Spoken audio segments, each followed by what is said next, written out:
A few weeks ago, I was in a charity shop, and it's a great place for looking for music in charity shops. And I found this for, I don't know, 50p or something, and it was the score for Beethoven's Für Elise. Now, the great thing about Für Elise is that almost every pianist in the world, and many non-pianists as well, can play it. So I sort of initially just sort of scrolled past it, not scrolled, but flipped past it in the box and saw what else there was.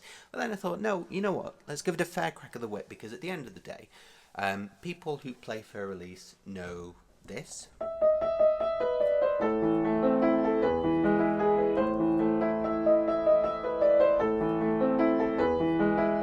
And then of course modulates.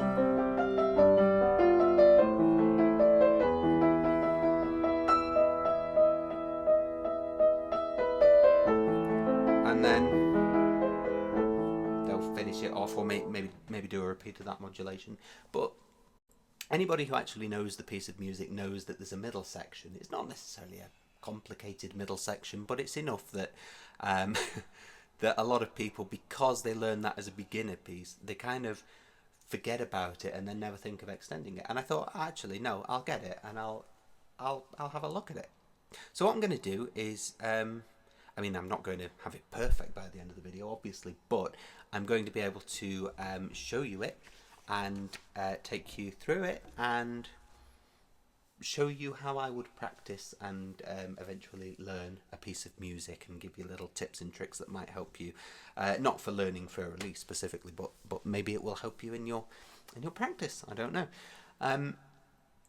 Despite the fact that I've played Für Elise since I was 10 or something, I'm not going to skim over the section that I know, but I'm also not going to dwell on it. I just need to make sure that I am actually doing it correctly, as written, and there's not a better way to do it, because even though I find it very easy to play, if there's a way that's easier still, even better. So it's pianissimo, so I'm not going to be too shy of the left pedal, but here we go. I'm just going to read through it. It's going to be a little bit less of a performance than normal because I am reading it, but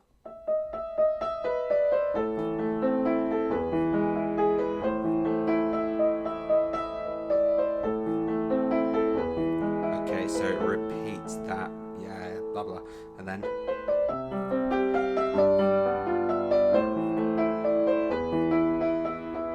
oh, that's interesting actually, because I was always told, I can't remember who told me, but I was always told put the hand over, but this doesn't say to do that. That is bum, bum, bum. No, it's actually all in the left hand. Oh, interesting. And then you alternate between these. Oh, that's interesting. Right, okay, so and then we've got a little pattern going here. Left, right, left, 1, 2, 3. Right, okay, so left, and then right, 2, 3. Okay, so that'll help. So left, right, 2, 3. Because right up until this moment in time, that was entirely guesswork that was doing that for me, as to how many of those I needed to do. Okay, let's just give that a go then. So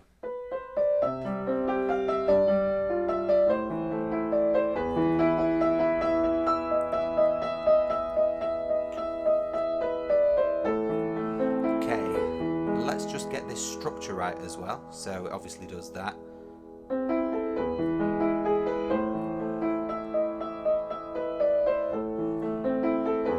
So we are correct to repeat this.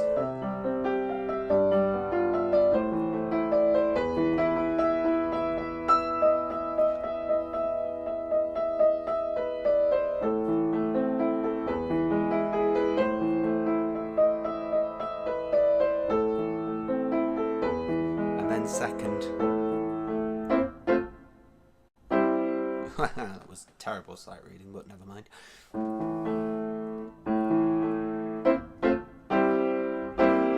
Okay, so fairly simple. So we're kind of modulating into what appears to be a new key. It's not actually changed the key signature, but we've now shoved that B flat into it, which implies, I mean, whoever had this before has actually written F and B flat, but almost like they're putting chord signs to it. So obviously F and B flat are in the key of F major. So they're almost sort of saying, yeah, it's almost like we're going into the key of F, but we're not strictly according to the key signature. It's just like an internal modulation. But that's okay. If I just remember this B flat and C, and then I'm just going down really, and then I've just got to remember to fill that chord in.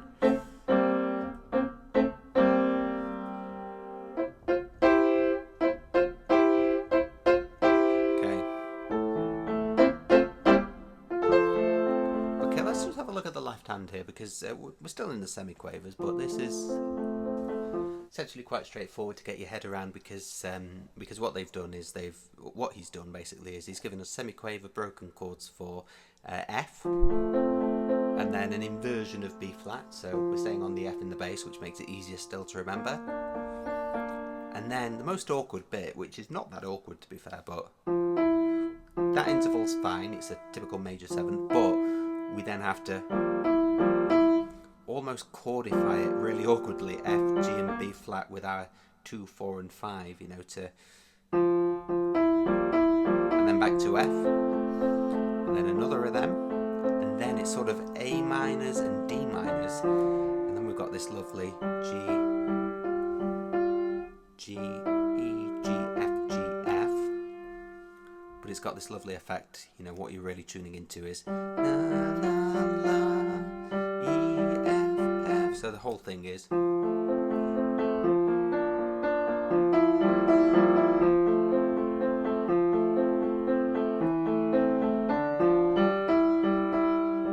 that was clumsy. So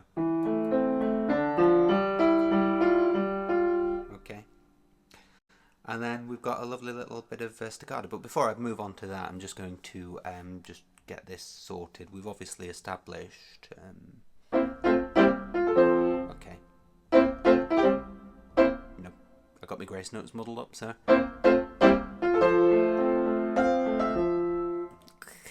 sticky fingers, never mind.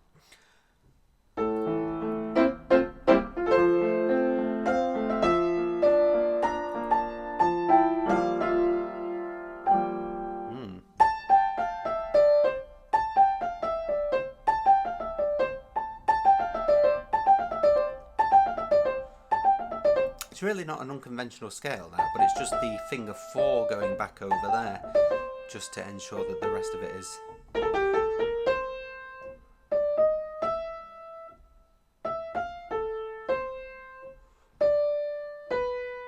Okay, let's try it.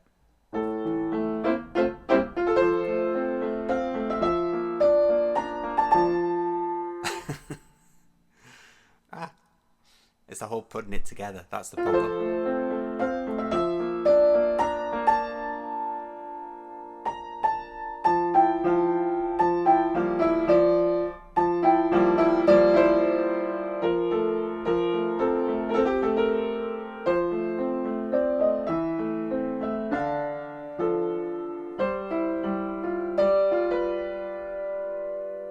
Okay, and we get into the demi-semi-quavers, which is very exciting, but we'll just try that once more, I think. But what I'll do is I'll slow it down, because I mean, it's golden rule number 1, you know, if you're not playing something well, slow it down, obviously, you know.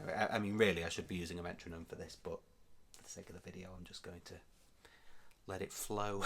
So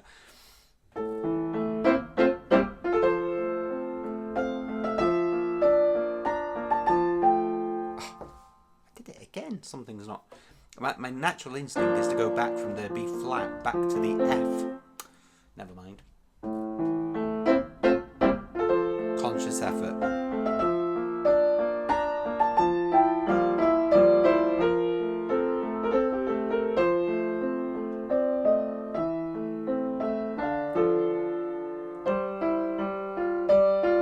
And then obviously we're treble cleffing in the left hand now, so.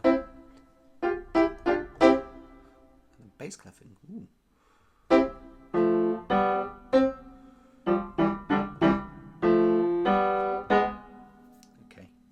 That's nice. I like that. I don't like the look of the right hand actually, but I like the left hand. That's fairly straightforward. I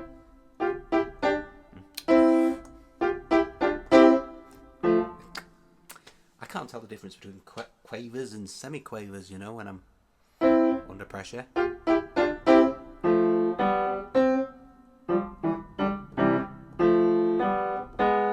was a bit clumsy, a bit sloppy actually, but never mind.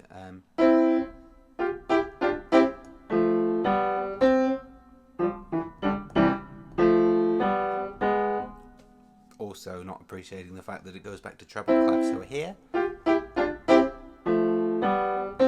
back up. There we go. Okay, so what this is doing now is, it's demi-semi-quavers, which is very exciting, but it does need me to sort of get a bit familiar with what's going on. So what I can immediately see is that every other note is a G, which is good. So it means that basically whatever I'm doing is, so that's sort of finger 5 doing all the work there. But that means all I need to work on really is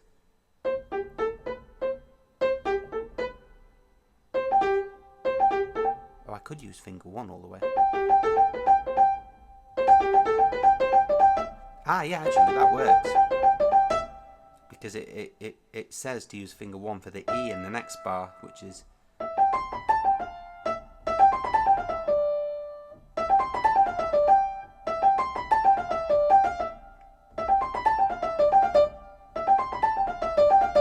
So that would work nicely. Because it would put me in the... It would move finger 1 up nicely to get into that.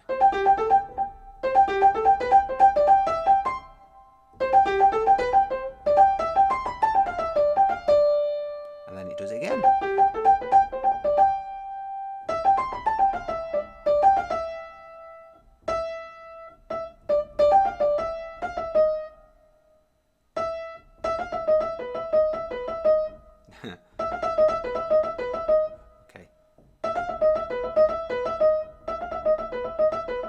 Okay. So altogether, that would be something along the lines of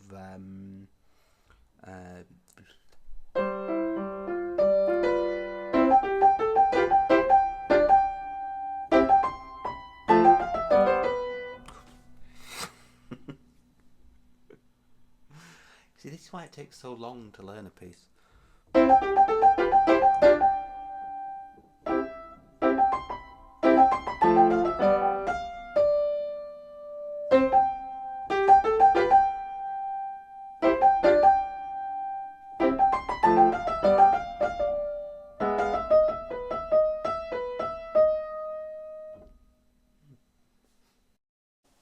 So let's try that again, just a tiny bit slower. So oh,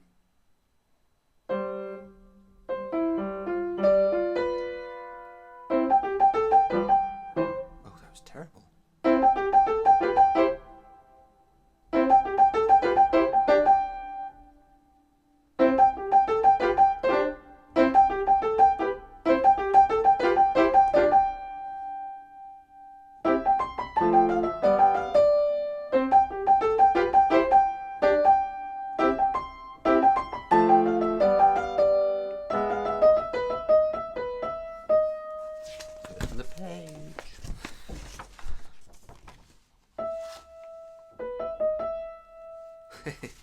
Okay, so now we've got to sort of remember or learn how many of these we've got now. So it's quite easy at first because we sort of have to go. So we're sort of 1, 2, 3, 1, 2, 3, 1, 2, 3, 1, 2, 3. Okay, so we've got two pauses effectively. So effectively here's 1, 2, 3, 1 pause, 2 pause, and then it's right, left,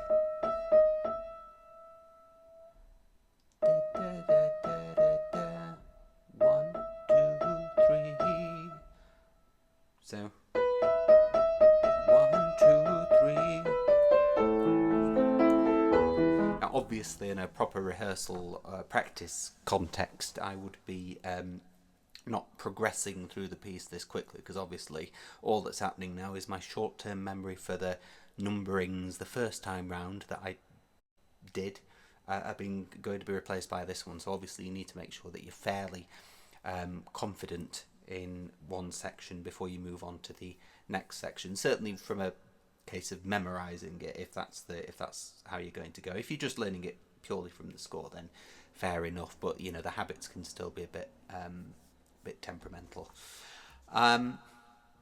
Anyway, let's try and put all that bit together. We'll do it a little bit slowly. So.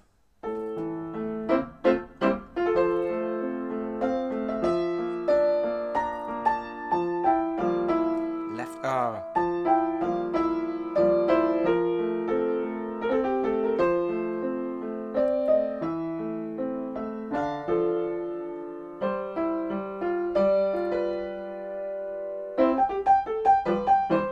Oh dear.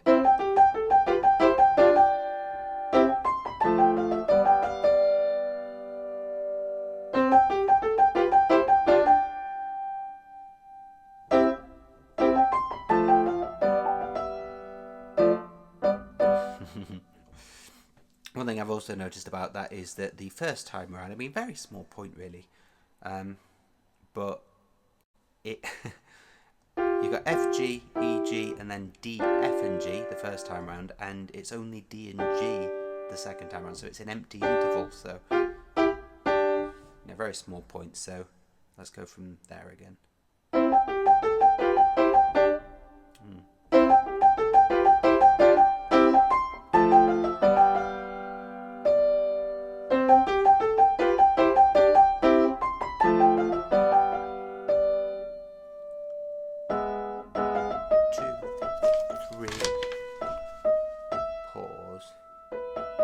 Pause, left, 1, 2, 3, and then we're back. Obviously that will need a bit of rehearsal just to get it nice and flowing. Let's just make sure. Okay, so you just do that once through.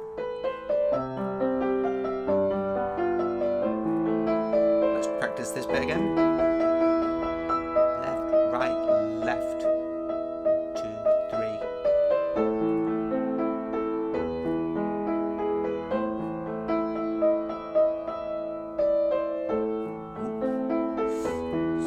Sounding, oh, this is different now. Okay, so it's fairly straightforward from the point of view of the left hand, because we're just in semiquavers.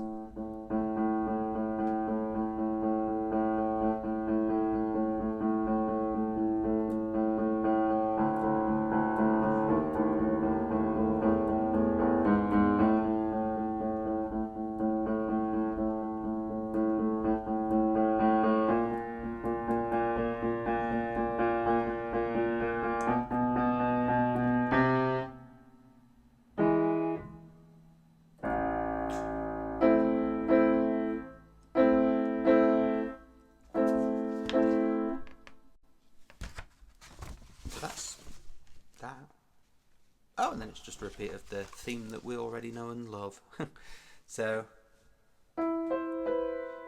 it's down here. So I'm actually using the fingering that they're telling me to, so alternating between, I mean, technically I could just use my thumb for that, but they're saying 3 1 3 1 3 1, so I suppose that's keeping a more even.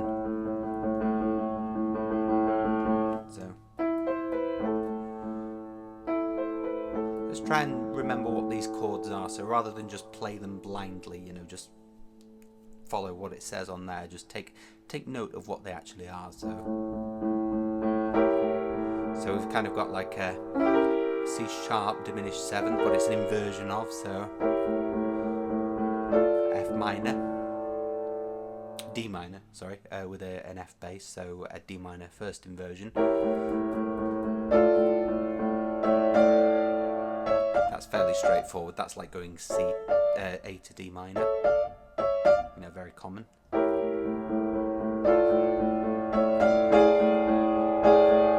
A minor.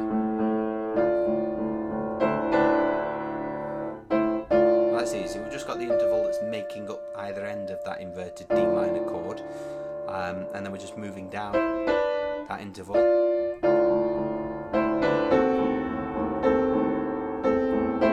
Yeah, still in those intervals, so we're not la la la. We can remember that little theme, la la la, because I'm not really familiar with this bit, to be honest, but la la la, singing always helps, by the way. Really good tip, that.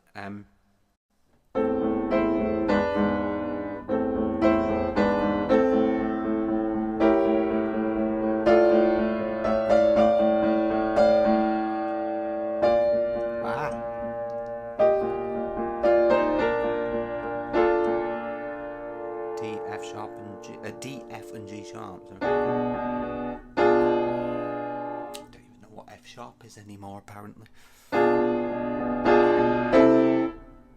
Okay, so we've got a very strict sort of like 1, 2, 3, 1, 2, 3. So we've got sort of the it's actually an A minor, but it's technically an inversion because we've got C on the bass. 1, 2, 3. Got quite a nice pure E chord there. I mean, it's unusual, that, but I like it. Now we're into triplets. So 1, 2, 3, 1 and a 2 and a 3 and a 1 and a 2. So what's he doing?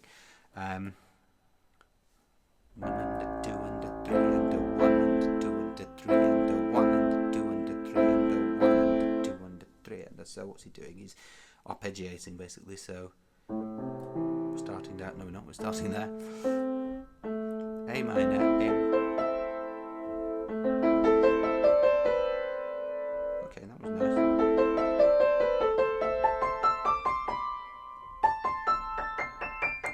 And then, oh, it chromaticizes, so.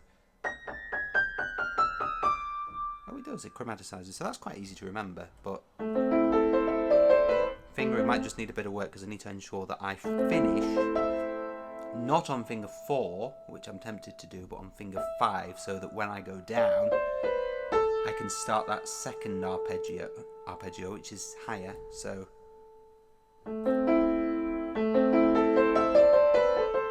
now.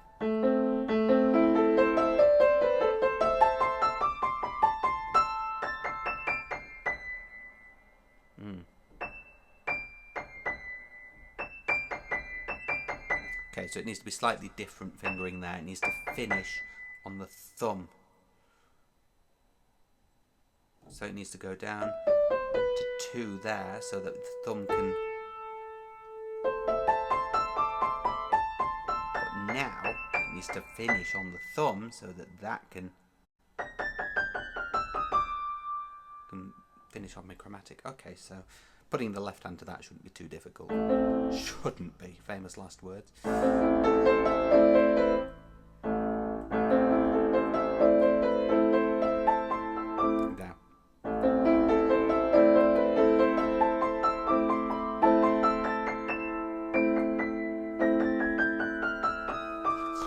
What happens over the page? I don't know. It carries on.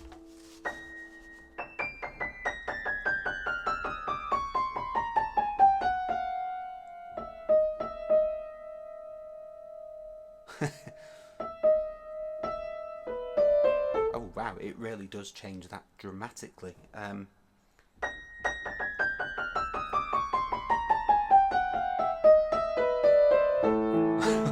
That's sudden, that.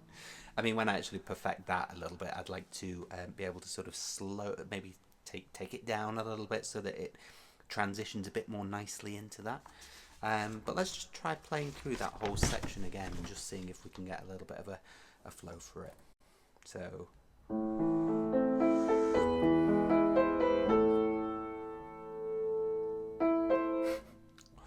Forgot where I was.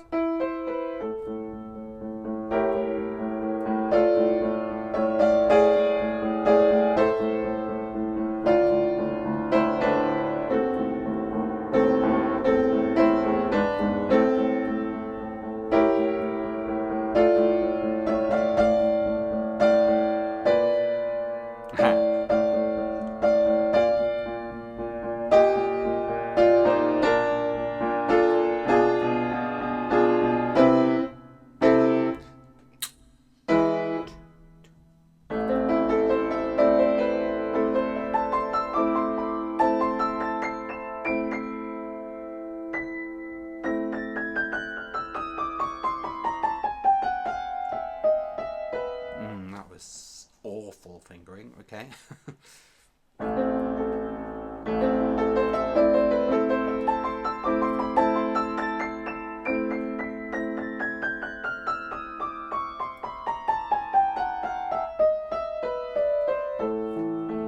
Good. Okay. And I'm just going to have a look over the page, and we're just going to play through this just to make sure that it actually is what we think it's going to be. So, don't want any twist endings.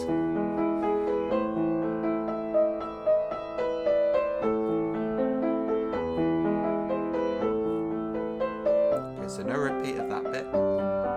Straight into this lovely modulation. I'm getting the hang of that.